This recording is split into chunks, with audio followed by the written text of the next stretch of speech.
Tanan, salamat sa pribileyo na makapag-share sa inyo sa among ministry man dito. Makapag-ask mo ng prayer sa inyo. Salamat. Ang prayer ay nakong ikabulig sa kada isa. So, pasalamat mo na ako sa Panginoon dahil may mga blessing ng Panginoon doon sa ministry namin sa New Washington. Last October 29 is our church anniversary. Hindi ko na-expect na may mga blessing ng Panginoon. Si Mayor namin doon, nagbigay sa amin ng 20 pieces na upuan. So ano pa, Uratex pa na upuan.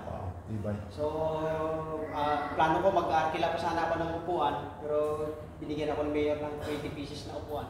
And then unexpected na sa kagaya sabi ni Pastor Leonidas kanina, may mga, Pastor siya, yung mga tunog yung Gcash. Hindi mo in-expect, pero dahil may gawa, may malaking activity ang church ay ang Panginoon ka-provide. And this coming Sunday will be our Thanksgiving Sunday. Maghapon po yung aming Thanksgiving Sunday at meron kaming Christmas fellowship sa hapon. So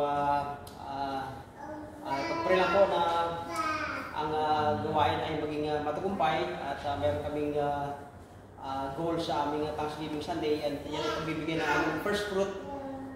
Pag-pray niyo po na mga members ay magbigay sila ng first fruit. And then pag-pray niyo rin po ang aking panganay na anak, si Kurt, ay hinahasa ko sa gawain ng Panginoon. So ngayon siya ay matagal na siyang nasa ko sa choir, sa music. At salamat sa Panginoon na nag-improve siya. Ay kahapon ay sinabak siya ng nilabag siya ng kanyang teacher sa cultural sports. So I didn't expect na siya ay maging champion sa solo piano. So salamat sa Panginoon dahil dati nung maliit pa yan siya, grade 4 o elementary, sabi ko, galing sa school, umupo ka dyan sa piano at pag-aralan mo na mabuti, huwag kang alisin hanggang hindi ka matuto. Bandang huli, tagal kong nagsabi sa kanya na mag-aral ng piano, wala pala akong tinuro sa kanya. So kaya hindi natuto. Tinuruan ko siya ng basic, pambihira hanggang natuto. At nung natuto na siya, ayaw na umalik sa piano.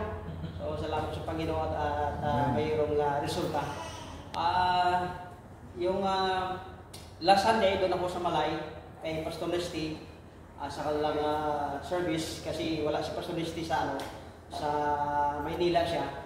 So yung anak ko si Kurt ang siyang ipalit ko sa service. So salamat sa Panginoon dahil positive naman ang hindi siya nakaranas ng training sa Bible School, pero salamat sa Panginoon. He can teach sa Sunday School, he can preach the Word of God.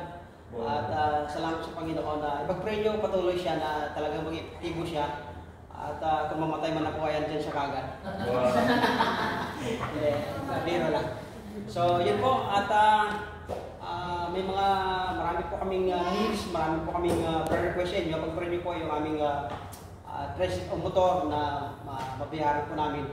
Mayroon kaming labs 3 months. And then sa lupa namin, mayroon kaming labs 9 months pambihiran. And then na-repair namin ang aming simbahan, kalahati na.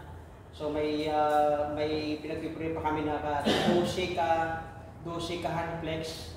And then 6 kayero para ma-complete ang repair ng aming simbahan. So yun lang po at tulungan nyo kami sa prayer. Thank you very much.